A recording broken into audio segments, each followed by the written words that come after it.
what's everybody? How's it hanging? How's it happen? You guys know what it is. This is Kevin from the Chord Progression Podcast. The podcast show Song Magazine describes as the one that initiates profound discussions with rock and metal artists, align fans cover the creative work of other famous musicians, and understand the factors that make the band succeed or fall from fame. We are all sponsored by Dark Fusion Systems, the best for your custom computing needs. Get $100 off your WOCP pod at darkfusionsystems.com. Links in the description of the podcast below. If you look on millionpodcast.com, they rank the top 100 podcasts in a lot of different categories. Go to metal music. The Chord Progression Podcast is 14th. Yeah, 14th. 13 points to go to get to number one, and we're going to get there like this. We're going to our feature presentation.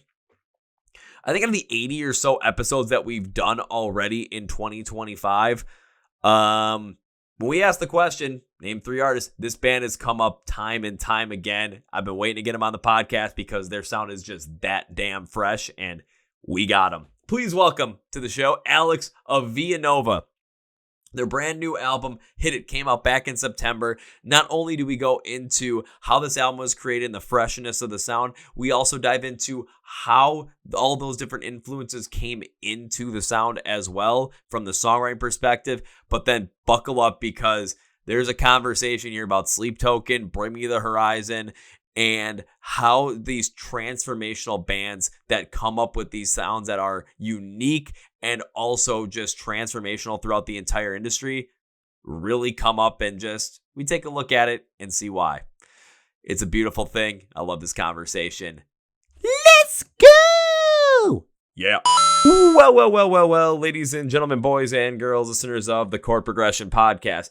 This year, whenever I've asked artists that have come on the podcast to name 3 artists that they love, that they would love to see more people get into, this artist has been the runaway favorite for the most amount of time said. I think it's like 9 or 10 at this point over the course of the year, and we've gotten close to like 80 episodes so far, so 1 in every 8, you gotta go listen to them. So that's exactly what I did. Their sound is definitely different. Yes, it has that metalcore chord to it, but shoot, you can mix soul, jazz, R&B, 80s synths. I even heard some gospel influences in there, which was nuts.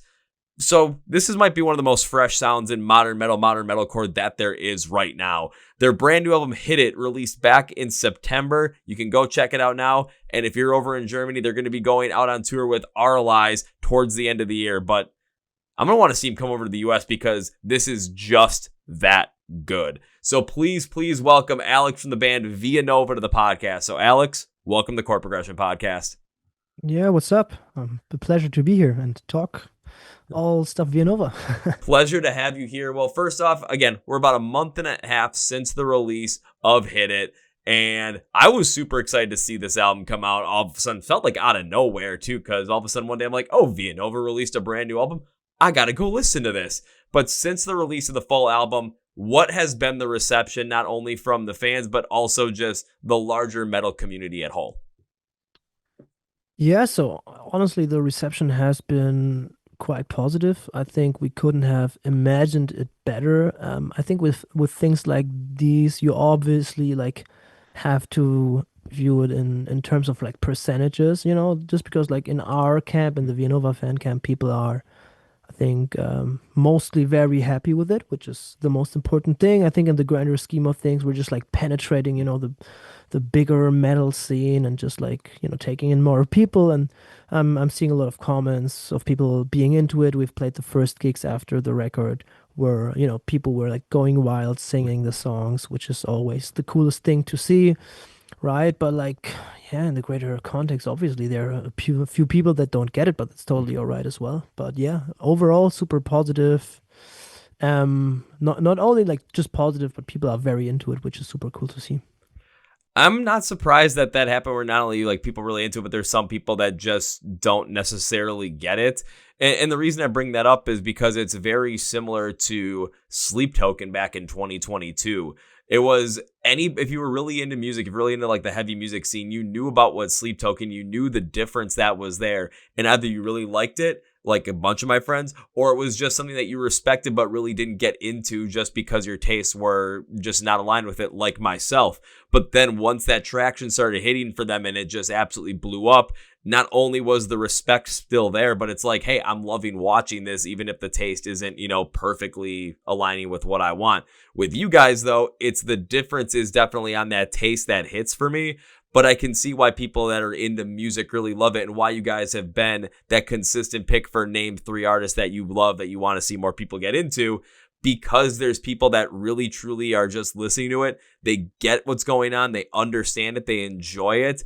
And they know that this is coming from such an authentic place and such a fresh place that they know they truly stumbled upon something incredible.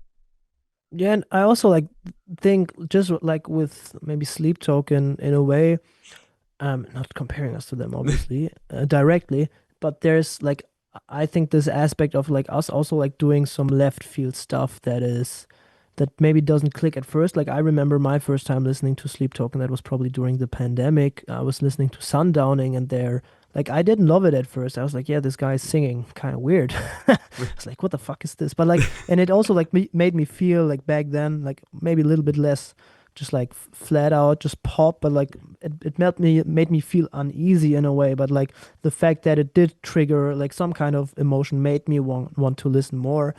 And ultimately I hope and I think that that's something that we're doing with like just like some of the songs where you're like, okay, yeah, maybe I don't love this yet, and like we've like read this and heard this from some people, like, yeah, I don't love this yet, but like for some reason this is still interesting to me, and I want to like keep listening to it and like see if like this is something that just clicks at some time. But you know, if it happens for people, I think that's the moment where like the music really starts to unfold and like you get to enjoy it more.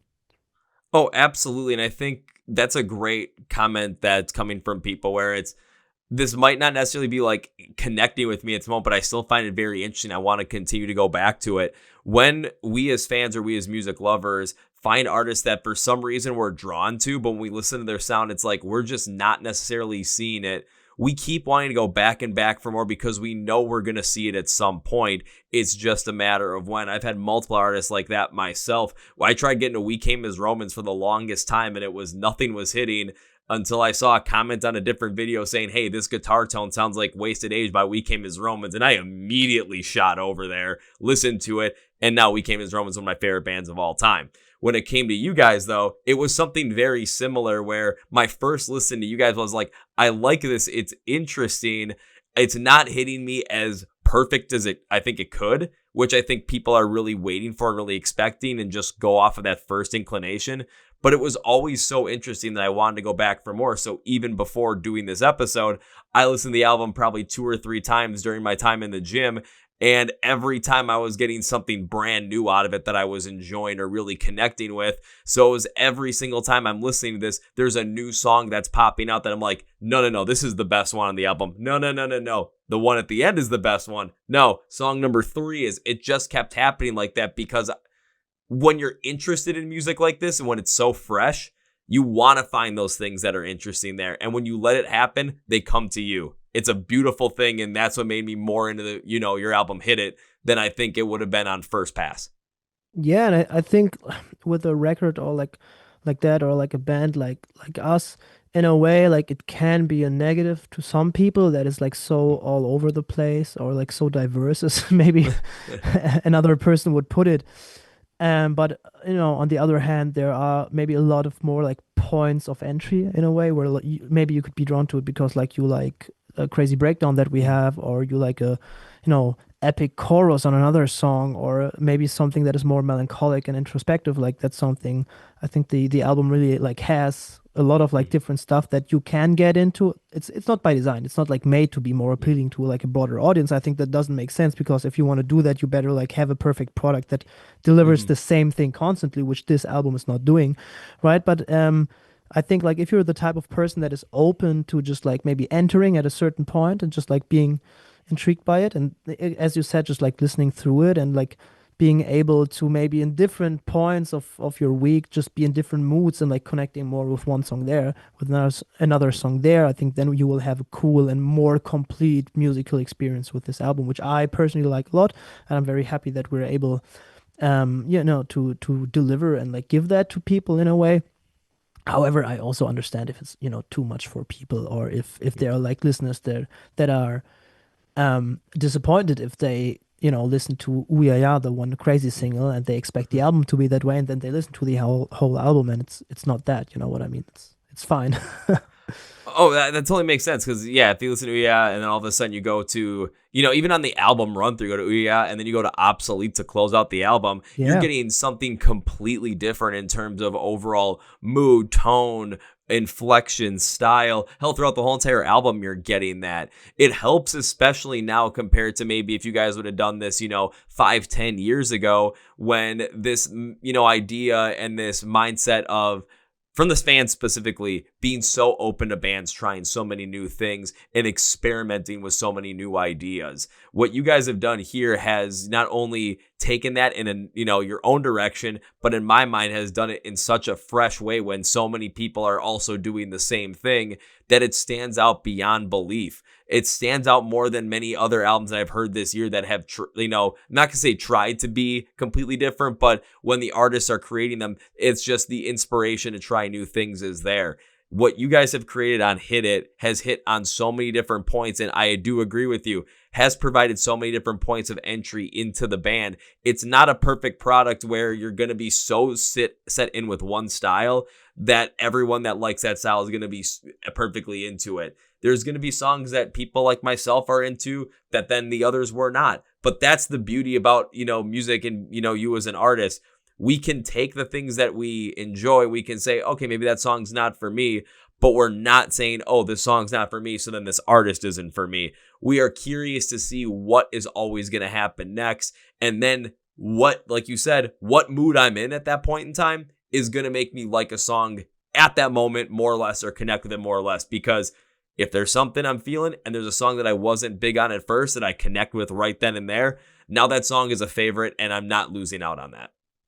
Yeah, and I mean, I'm also like, as you said, it's totally cool if you end up just like liking one song of an artist. I mean, I also have songs in playlists or like songs saved where I like didn't even have the time to maybe deep dive on their catalog, but I just know like from a personal standpoint, I'm still a big album fan. I like the format, just like the culture of the album. That is also, I think, still a big thing in metal today.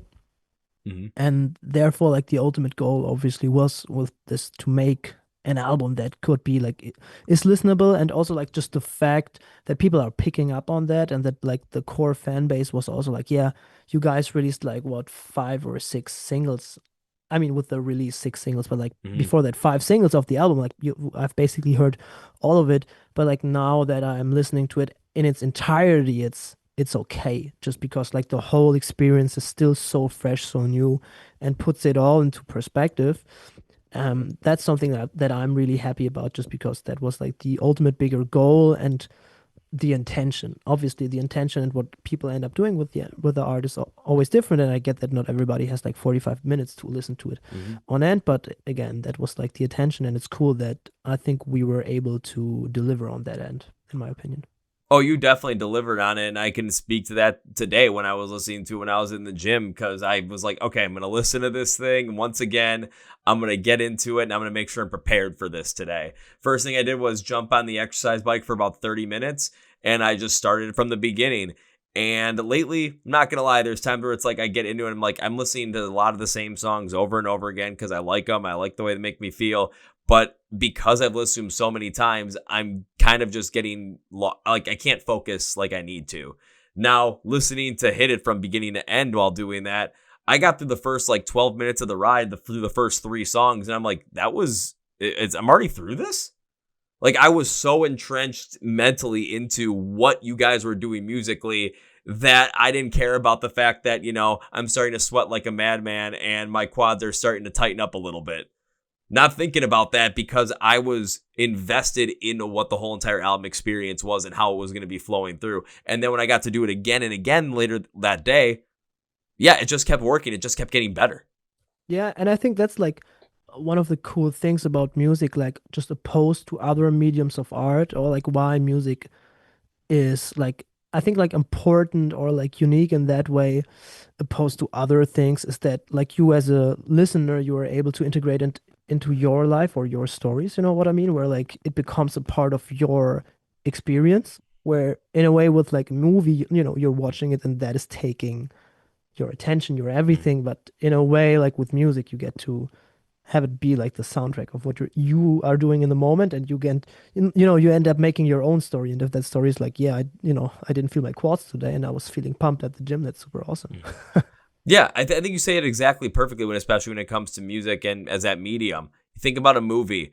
It's, yeah, the movie's going to put you into like a certain space, but it's going to be, there's a visualization that's already attached to it that cannot be changed. When it comes to music, because you can listen to it at the gym, on the car ride home, at your house, wherever you are and under any given circumstance of emotion that you're feeling, it can transform that moment in so many different ways. So it has the ability to connect on so many more different levels than a movie would or a television show would, or something that has that visualization quality to it, because it doesn't allow you as a listener to create that visualization for yourself and freely be able to edit it given the moment in time that you are. Yeah, totally. I 100% agree.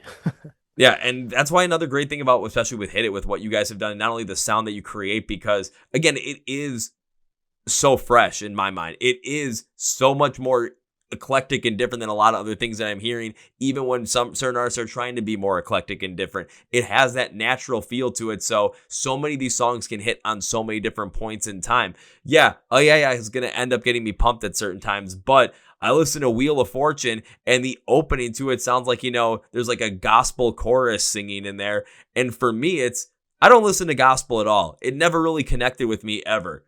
But I hear that inspiration. I hear that in the intro, and I hear parts of that throughout the song with some soul, with some different pieces, even funk thrown in there as well. I'm like, this is really interesting, and this is really working on me. Like, this is really getting me not only more into the song, but enjoying this more collective feel of a grander thing, maybe bigger than myself, because of all the voices that are going on throughout the song with some of those gang vocals. It's something that creates that moment where we can connect with so many different other ideas, styles, and genres because of the way you and the guys have put this together. Yeah, I mean it's cool to hear that, for this is an entry for you. This is an entry point to connect with these things. It's also cool that like you're, again, as you said, we are, yeah, you're getting pumped for that, but Wheel of Fortune still connects because like Wheel of Fortune was one of those songs. It was the first song that was written for the album. I think in the end where it like branched out in a lot more directions ultimately. And I also like think like the songs that maybe a bit underrated just because there are other songs that like outperformed it and that are maybe a little bit also more sophisticated, but I personally still love it. And I love like the essence of it, of like again like combining those worlds, like this gospel inspiration that really adds something special there.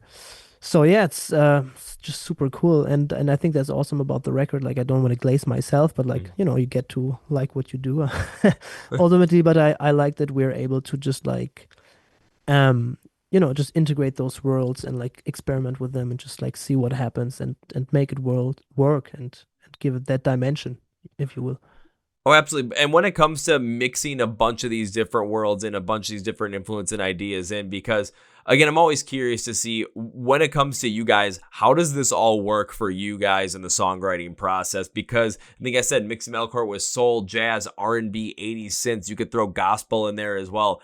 There's a lot of different places that, especially for someone that's going to love heavy music, you might not necessarily ever venture out into those spots. So I'm always curious to see, from an artist perspective, from your perspective, from the creative perspective, what's it like integrating those styles and sounds into the writing? Yeah, I think like one major thing here is that like our process has changed drastically from like the two EPs before, just because like before that, Felix, our guitarist, would basically write the whole, just construct of the song. And then like drums, bass, and vocals would like just fill up the space around that and basically like just slap it on top or below, if you want to say so, right? And like with this album, we really just start working with our producer. We got to meet him.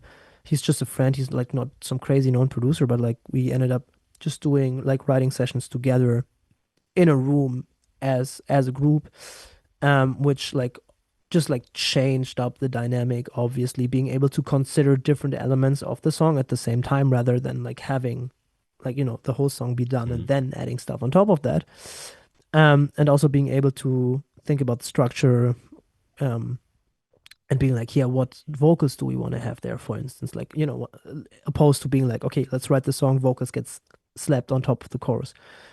Just a very simple difference there. And also like one thing that was, I think, also different is a much more like conceptual approach in terms of like sound aesthetics, where I think Felix and me were pretty much in the creative driver's seat for this one in terms of, just like conceptual stylistic choices.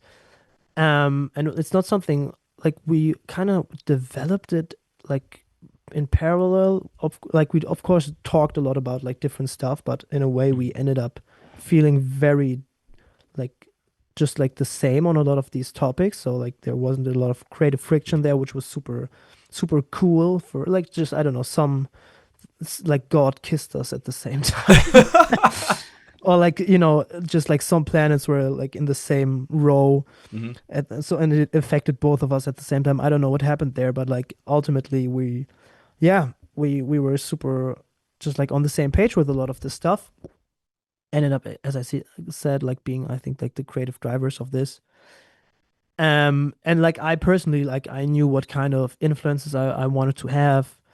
I knew what, like I was also like just listening to just a lot of different stuff that wasn't metal, just a lot of like soul, funk, R&B, hip hop, alternative hip hop that has found its way back there. Also, like my dad used to listen to a lot of just like classic soulish stuff, funky stuff like Jamiroquai, Michael Jackson, George Benson, stuff like that.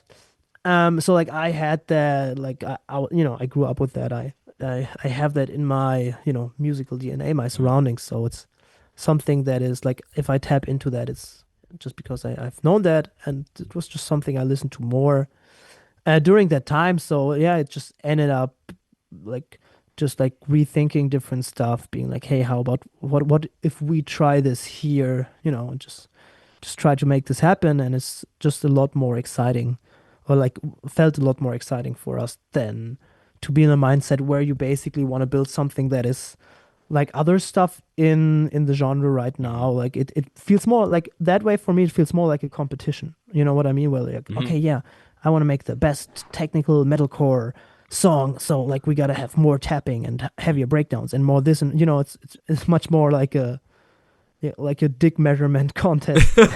Yeah. Basically, not saying that bands are doing that, but that's like I think there's a certain spirit of like being like, yeah, we'll do that but better and improve that and have higher vocals and nastier screams and everything.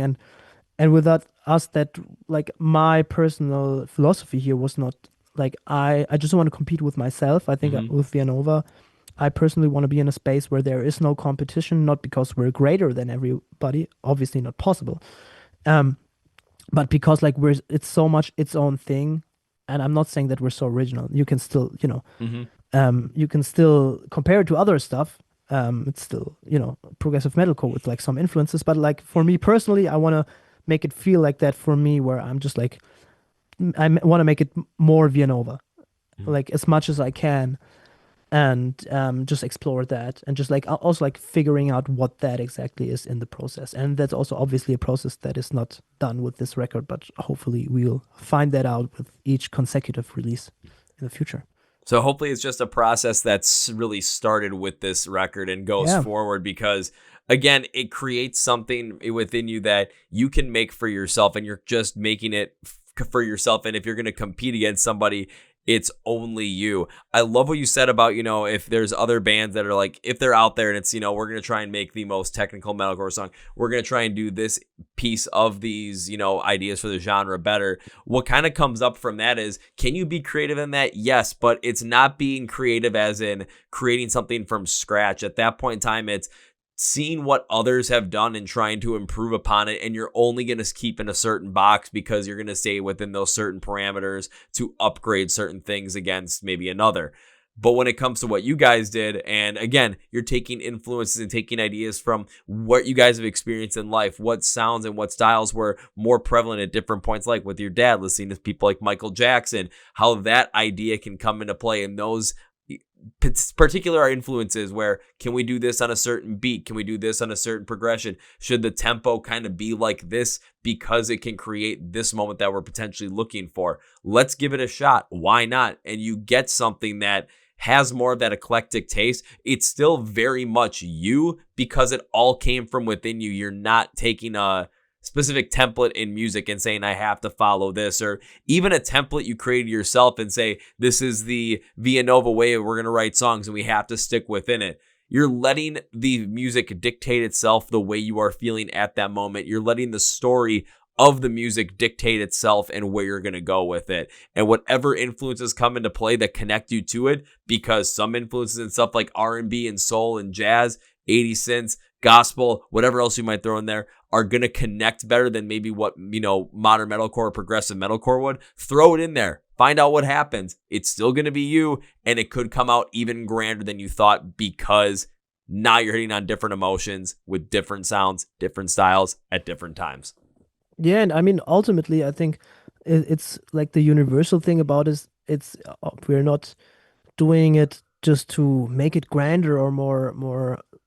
There's not this idea of like improving it. In a way, there is obviously, but in the end, we want to just make something that we're excited about and this that like vibes with us. And obviously, like if we are listening to different music, if I'm just like bumping my head to Stevie Wonder and that's something that makes me feel these emotions, I will end up like also doing that in my music just because I want to make music that makes me feel things first and foremost, because I know like, yeah, no, that's the first thing. I want to like make something that excites me first.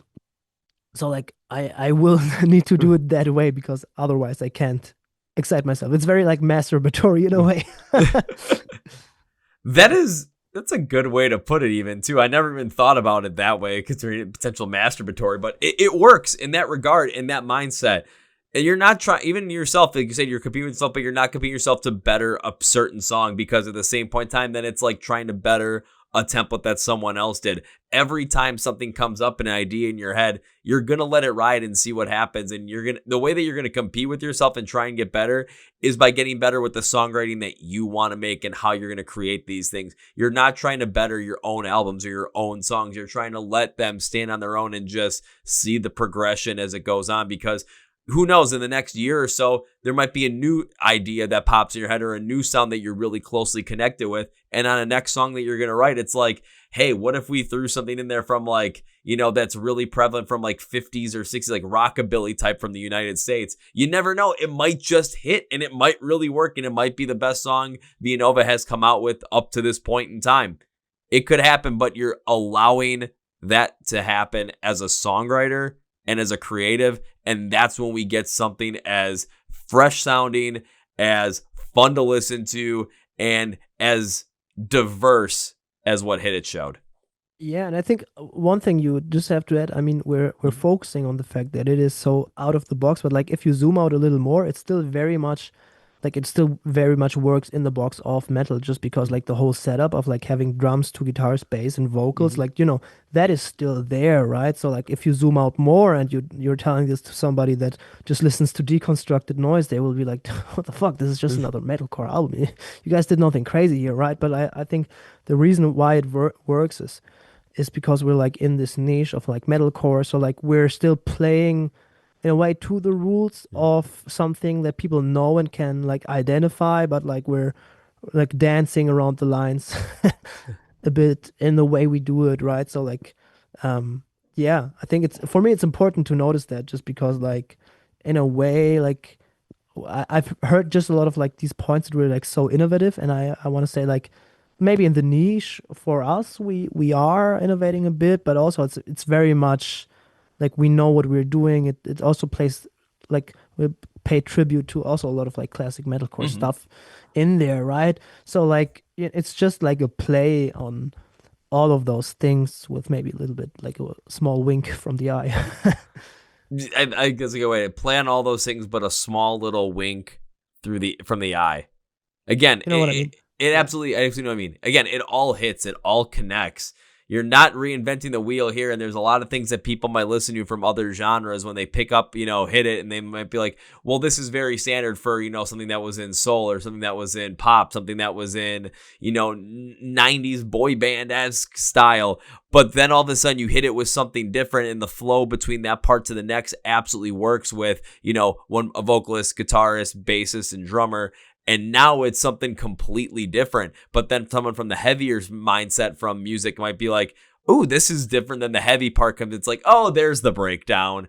So it creates that moment of still eclectic songwriting and just fun dance around the lines of what is possible, but creating something that's still uniquely yourselves. That's where it comes into play.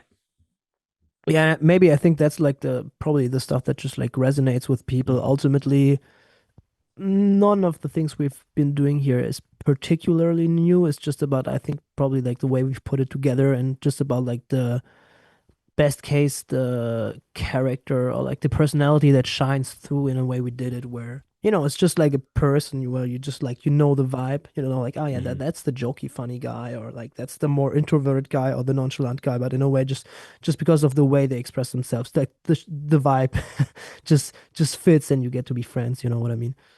Yeah, and over the course of time, the best part about music is you think about it, it always seems like, okay, we've thought of everything, we've done everything, and then artists start to play around with that sound and just have fun with it, edit it, just do what they want to do with it, and then it can create a whole nother genre or subgenre. Think about like, you'll use the, like use the early 1950s, before even rock and roll got big here in the US and in Britain.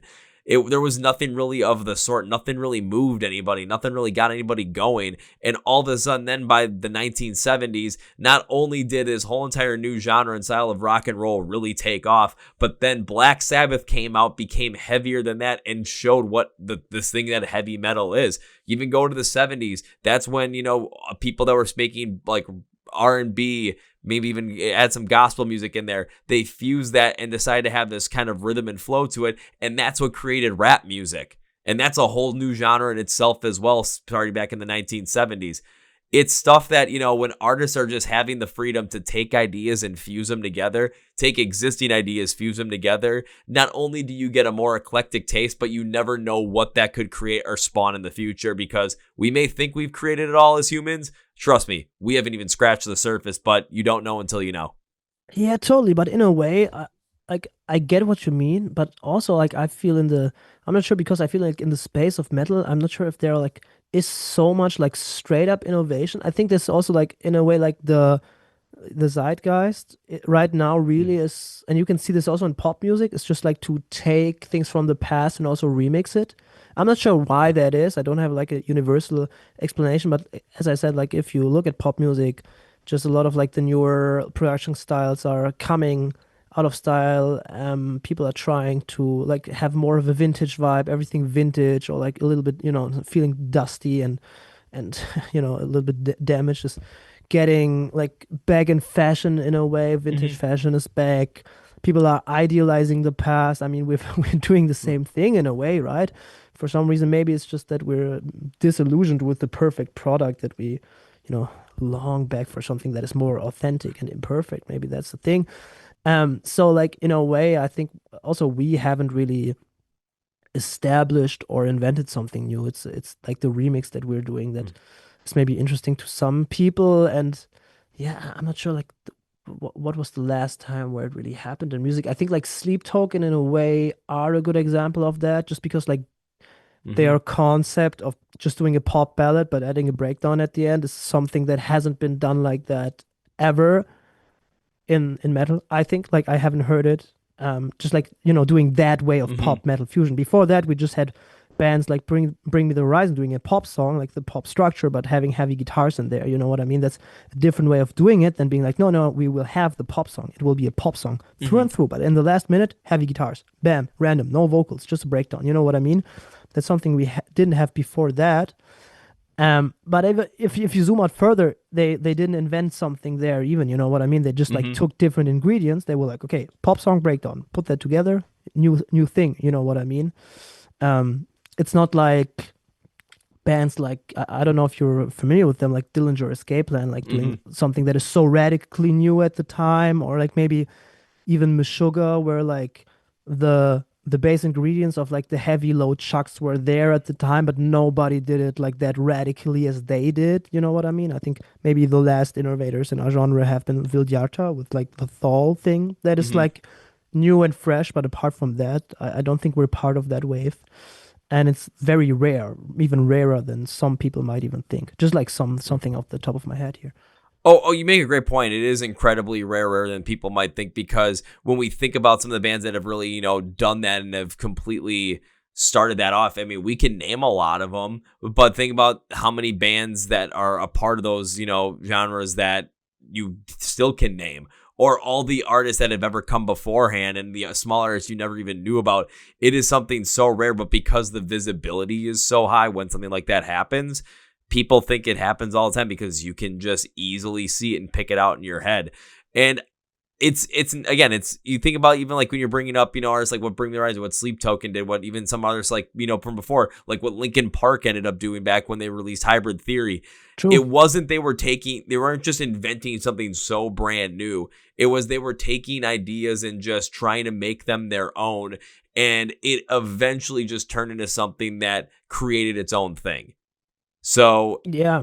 in It's that like having mind, a certain style, I think. If you have a very, like, if you end up distilling a certain style that is maybe derivative of other things, but still feels very new and like mhm, also like very true to who you are, I think that's when like, I think that's something more realistic or like something that happens more often, but still very rare, obviously, because like we don't get a Sleep Token every year or like a Linkin Park or whatever, mhm. Those are still like generational talents, but that's maybe like we have like the top tiers, like really innovating something, like really making a new sound, like let's say Meshuggah, and then after that you have like bands like these that just like find their way of expressing themselves that is like so authentic and feels fresh in the Mhm. time and is so left field, I guess, right? Yeah, that does make sense. I think it's kind of like what you brought up is like the first part of it that definitely falls into bands like we'll use Linkin Park and Sleep Token, but then the second part of it where it's it always feels fresh at the time and bands are constantly reinventing themselves, but it doesn't have that like massive transformational sound in terms of like that top band. I can even throw Bring Me the Horizon in that point in time because yes, they're huge. Yes, they're going and playing arenas, but they didn't have that like transformational holy shit moment in music like what Sleep Token did back in Yeah, but 2023. like in a way, I'm not even sure about that. I don't want to be like a know-it-all now, but like Eh, I don't like. Have you been around like when they dropped Sempiternal at the time? yeah, I was There was around for that. Yeah, like I probably like maybe the way I see it is also like blurred, just because like at the time they were like my favorite band, and I Hmm. recently got into them, but like I remember like that time just being so like time after that being so plagued with albums that You're listen right. like sounded like Sempiternal. Like I mean, even like Bad Omens at the time, I Mhm. discovered them from a YouTube comment in 2015, so like 2 years later, where somebody said like that was like when Bring Me released That's the Spirit, like the more pop rockish Hmm. kind of album.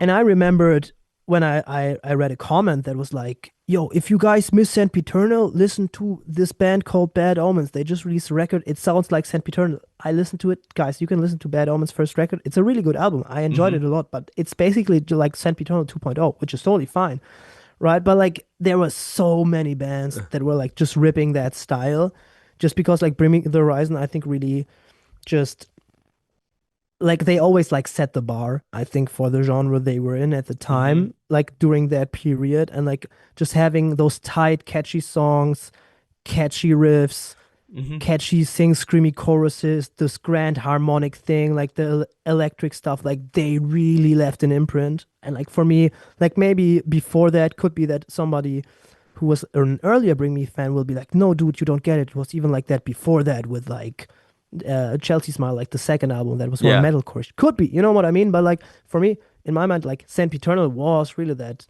holy fuck moment, and I think like I remember them just like growing exponentially bigger. Like of now they're huge, but like even then they were Yeah. like growing all of the time, and even like That's the Spirit also, like for me that was a real shock as like an 18-year-old or whatever, how old I was at the time, like kind of in that realm. like fan like being like, no, they're abandoning the heavy sound. Why isn't he screaming as much? No, this is like, I was pissed, man. I was like, this is, oh, why did they do that? You know what I mean? Like, Hmm. this was for me the first time that has ever happened, like with any band. And like before that, like now, it's like people joke about it, where like you have this trend with like metalcore bands where they, grow bigger and bigger and bigger, and then they abandon their sound. But that wasn't a thing before that. If you think about like other bands that grew Hmm. popular from like maybe the MySpace era, I mean, I wasn't around, but if you look at the trend, like a Suicide Silence, they didn't like decide to like add clean vocals at a certain point. They weren't like, okay, now like we released 3 records, now it's time for the 4th record. We will do our stadium rock record. They didn't do that. Or like in Asking Alexandria, even at the time, no, like I don't really remember like any band like pushing their Hmm. sound to like such different directions. I'm not sure. Like maybe Linkin Park, you could say, just because they became more pop friendly, but they were one of the only ones in this Hmm. bigger mainstream realm, even, right? It's like in metalcore, I don't think, like I remember it being done in a way that was so radical.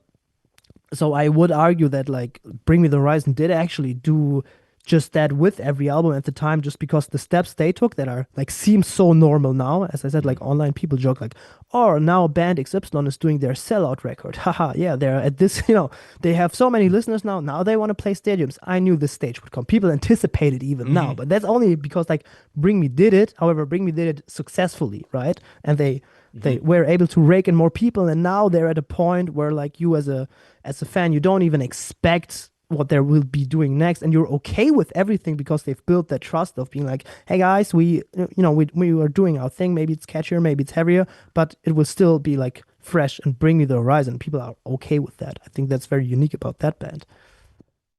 I think just because while you were going through when you brought up Sempiternal, that made a lot of sense in terms of, that may very well be that transformation lane. But the thing that kind of caught me in terms of like where Sleep Token was, and this might be just where heavy music really went to from 2013 to 2023. In 2013, it wasn't like it wasn't the biggest thing, not only within, a lot of people, but also within the massive culture of the world as well. Come 2023, it really became a lot more prevalent. And yes, Bring Me the Horizon was there, but the biggest massive shot in the arm that came in was when Sleep Token came out in 2023 with Chokehold and the Summoning, and they released Take Me Back to Eden, and how that really just took on a whole new life in itself. What you made the point about with Sempiternal makes total sense, because yeah, I listen to Bad Omens' first record. It sounds like Sempiternal 2.0. There's an Italian band called Stain the Canvas. You listen to their first record, it sounds like it could be Sempiternal 2.0. Don't get me wrong, I really like both of those records, but you can tell a lot of it where it came from. And with Bring Me the Horizon, you're absolutely right. I think about that right now. Anytime they release a song, I'm like, I'm not going to go in there with any expectations of what this is going to be, because if I do, I'm going to be wrong. Just enjoy the ride and have some fun with it. So that makes a lot of sense in terms of like that, like, especially like a band that could be that like just does whatever, does things that they want, has fun with it, and becomes that transformational piece in music. Yeah, we've seen that with Sleep Token on a much more accelerated scale over the past 2.5, 3 years. With Yeah, and, Bring and Me I though, mean, it in a was more way, longer winded, but it's just as grand. So timing wise, maybe we're just seeing it now as a much more grander thing because of how many more eyes are on the heavy music space. yeah, and in a way, of course, it's like it's very different, and the dynamics of it are very different. I think like as you put it well, like the difference here obviously is that with Bring Me, I think you had like, let's say, a move that was as heavy and bold and important for the heavy Mm-hmm. music space, I guess, as you could say, is a Sleep Token, I think, in a way. But obviously, like the whole Sleep Token thing, like it felt much more condensed, in the Mm-hmm. way that it impacted the heavy music world. Like it's not that they haven't been around at the time where they blew up. They had 3 records out, or like they were putting out their third record, so Yep. they have been around. But still, like just like the accelerated way of the how they hit the music space obviously made it feel so much more like this holy shit moment. But like for me, it's hard to. This would be such a fucking hipster moment. It obviously didn't feel that way because like I Mm-hmm. obviously knew them like with their first record because I'm so special. Just kidding. Um, irony. Um, yeah, but like like for me, it was just crazy to see how fast they blew up. And obviously, like for an outsider, like the impact they had at that time probably was like, what the fuck is happening here with them like hitting just like the outer shell of like the metal sphere Mm-hmm. with their sound. But But now yeah, it's it's I think much more drastic and more radical sound. Of yeah, course. and we're able to take a step back and actually take a look at it now, given the fact that it's 2025 with what Sleep Token has done, with what Bring Me the Horizon has done, how that's connected to the heavy music space, and just not only seeing how other artists have been influenced by it, but then also the freedom that a lot of artists now have in the heavy music space to go off and just do these things that they want to do and try because that acceptance is there from the fans. The fans in the heavy music scene right now, thankfully, are not, and many of them I should say, are not anticipating the same sound. They're anticipating something being unique to an artist, and it could Yeah, be and I any think style that really I hits. yeah, and I think it's also like connected to like there are always like different periods in music, and I think if you would probably look at metal in the 90s or even Mm-hmm. new metal, you also like probably had like different genre fusions there even, and like wild shit. If you listen to Core, and that shit is like all over the place and super weird, you know what I mean? And other bands that were coming up like progressive metal. I mean, we're not even the first band to just like Mm-hmm. fuse like those solely jazzy stuff. Like 12 Foot Ninja was around. Not that Yeah. they were the reason we're doing it, but like there were these bands. I think we just like went through like 10 years of just a lot of bands like maybe discovering the possibilities of like, technology. Also, smaller bands being able to emulate like Mm-hmm. the sounds easier of bigger bands. If you want to make a record in like 2000, you have to book a studio, you have to spend a lot of cash to get with an engineer, producer, whatever, to like get to sound your Mm-hmm. album the, as huge as maybe like these professional bands are. But now like a lot of smaller bands can sound bigger with like plugins, recording at home, sending out their stems to like mixing engineers. Our first two EPs were done by sending him out to Lance Prank, who's in Australia, who mixed like Alpha Wolf and other bands. So like that's something we could have never done before. There's just because like 20 years ago it wasn't really possible, but now it totally is, right? And I think like just because like a lot of smaller bands have caught up, but like in a way, like the gatekeeping of like the technology is gone. So like now we're like smaller bands are able to saturate also like the music market more. So like you get a lot more like small stuff in between the big releases that also like sounds like the big releases. Obviously, like not the same. You could argue that there's still like more Mm-hmm. quality maybe to some bigger artists, and Bring Me still sounds like a Bring Me, and it's hard to emulate that, but you know what I mean, where like still the sound and like the feeling of it is getting saturated. And like bigger bands like maybe also like trying to ride the wave of some trends that are like very prevalent. So like you have this feeling of stuff sounding samey for like the last 10 years, or stuff coming ahead. And maybe now also with like the internet and like just people being into different Mm-hmm. stuff, like we just it's also way easier to just be into different stuff. I don't have to buy a CD and listen to only that. I can go on Spotify, listen to metal, listen to soul, listen to everything in an hour if I want to. Mm-hmm. So I think like just that stuff like makes its way into the musical space. People being like just bored with older stuff, people like wanting to make new stuff, younger generations Mm-hmm. getting into that. I think right now we really have this melting pot of creativity and all the tools to do whatever we can, and probably that will show. And like also it gets reinforced by like bigger bands that are in the market, that are showing that there's demand for that. Yeah, so it's an interesting time for sure. But I also, as I said, I don't think like particularly it's new. It's just a different form of the way we're experiencing it right now. You know what I mean? Yeah, I know what you mean. Interesting time for sure.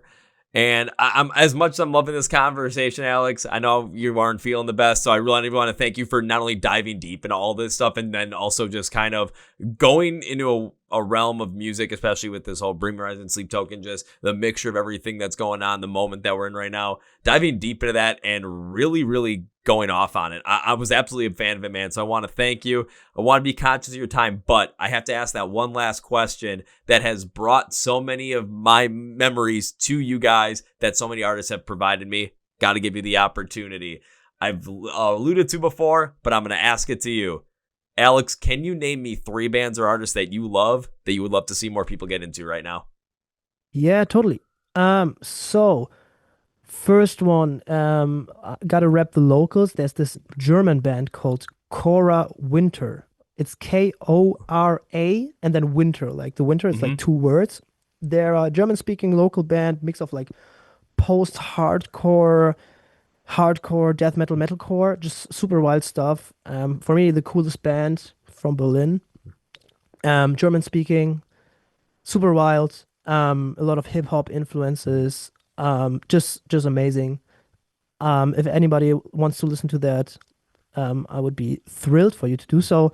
Second one is it's a project called Changeling. It's one of my best friends. It's like technical death metal. He just also put up his recent album, like his debut record. Amazing stuff. Also listen to that. Changeling. The album is also called Changeling. And off the top of my head, there's this project called G17, also Berlin local, like one guy writing, recording, producing everything. Like he is, I think, a working musician, like just also like producing for hip hop artists, but like he's doing this progressive metal hip hop fusion that just like blew my mind. Album is not out yet, but he has a few singles and he's really good. So yeah, check him. Those are 3 great suggestions. I love that you're giving shout outs to local artists and also artists that you know as well. That's the whole point of this. Let's get more people into some of the great new music that, maybe they don't know about, but now they will. So, Alex, I want to thank you for taking the time to be on the podcast. This is an incredible conversation. I loved every place that it went, and we got to get more people into Vianova with these 3 things. First things first. Vianova, you're going to want to check them out. You're going to want to listen to them. You're going to want to listen to Hit It, which of course is out now. And when you get a chance to go see them live, when they go play with Our Lies towards the end of the year in 2025 and 2026, there's going to be a lot more dates coming up. So go script for the podcast, which says Find Vianova online. Links, labels for everywhere to find them, listen to their music. Go get some merch. I know it's not going to be the same as the cool hat that Alex is wearing right now, but you can get a cool hat there as well, which I'm probably going to have to pick up. And just know when the band's playing live. It's all down there, all linked, all labeled. Have fun, but make sure you do, because I did all the work to already put it down there anyway. You don't have to do any work. Just tap and go. Now it's time for number 2. Whenever I'm guesting the podcast or enjoying the podcast, I tend to make a promise as a way to say thank you. I appreciate you taking the time, and I wish to continue to support you and the band in the future. And this is how we do it. It's not an if. That implies it might not happen. I say when, because this is going to happen, day or time to be determined. But when I get to see you perform live for the first time, I will come and find you. I'll come and say hello to you. That's not the promise, though. Promise is that the first round is on me. Where are you based? Where are you from? I'm in the United States. I'm in a city called Milwaukee. It's about an hour and a half north of the city of Chicago. We will see. We will see. I drive down to Chicago all the time for shows. I was down there. I had to drive down there or through I can't there say each of the last anything 4 on this, weekends. but we will see. We will see. Alrighty. I like it. Now it's time for number 3. Alex, I cannot end this by saying goodbye. That is way too final. This was incredible. I would love to have you back again as a guest to dive even further into some crazy things that we get just onto. Beyond that, though, hey, I got to make good on that promise, right? So goodbye. Nah, I'll see you later. See you again, man. Well, folks, in my interview with Alex from Vianova, now it's time for Kevin's final thought. Knowing about Vianova because of the artists we brought on the podcast has been an absolute treat, because when Hit It got released, and it came out on September 5th, but I was like, oh man, this album came out of nowhere, even though they had like 6 singles out there. This is awesome. We got to go check it out. And everyone was saying, they're doing something that's like completely different, that's fresh. I listened to it, and yeah, that's exactly what happened. And talking with Alex about it, we got to see where some of that freshness comes in. We got to see a lot of where the music is made and the ideas around it. But when we got to talking about, Sleep Token, Bring the Horizon, being those like bands that, you're that just kind of become those transformational pieces in terms of what music can be, the heavy music side of things. And that's really what my favorite part of this whole entire conversation. Because yes, in the last couple of years, we've seen Sleep Token's meteoric rise because the sound that they've created comes from so many different influences, is a remix of so many different things being put together all as one. And this is the outcome. It's an incredible outcome to really behold. It's an incredible thing to really take on and really enjoy, even if you enjoy it or not. But being able to take that step back, especially from Alex's perspective, and see why Bring Me the Horizon also is in that conversation, even though initially I'm like, they're not like as not saying impactfully transformational, but like as immediately transformational. When he brought up about Sempiternal is absolutely true. The amount of bands that try to copy off of that, the amount of bands that try to take direct influence from that is insane. And the only reason why it doesn't seem like it was as big as Sleep Token right now is because Sleep Token did it when metal music and heavy music was so much more in the zeitgeist of culture and for everybody, not just metalheads, than when Bring Me the Horizon did it. But yeah, Bring Me absolutely belongs in there. He's right. And we'll see if Vianova gets there too, because their sound, I'm not going to say it takes over that same idea, but it takes over the same mindset of they're just going to do what they want to do. And whatever happens, happens. You're going to enjoy the ride. I want to thank Alex for coming on the podcast. Go and find Vianova online. Become a part of them. Listen to the brand new album. Hit it. Get some merch. Get a cool hat. And see him play live. And maybe they'll come by me. Maybe they'll come to the Milwaukee or Chicago. Ooh, that'd be nice. Go scoop to the podcast below where it says find Vianova online. Links, labels for everything are going to be down there. Also find us at the Chord Progression Podcast. Facebook, Twitter, Instagram. Links, scripts, the podcast below. If you're on YouTube, subscribe button is right down here. Hit that bad boy to make sure you don't miss out on any band that's coming here every single Tuesday and Thursday. You want the audio version? Hit the follow or subscribe button on Spotify and Apple Podcasts. Same thing. Hit the like button on these episodes because, hey, you want more of this stuff? You want us to get bigger? You want to help us get that boy? The algorithm is going to love that. So please go and do that. Thank you, everybody. Thank you, Alex. And that's going to be for me. Thank you for listening to the Chord Progression Podcast. My name is Kevin. And you guys know how I end every single one. That was a big, healthy, and hearty. See ya. Yeah.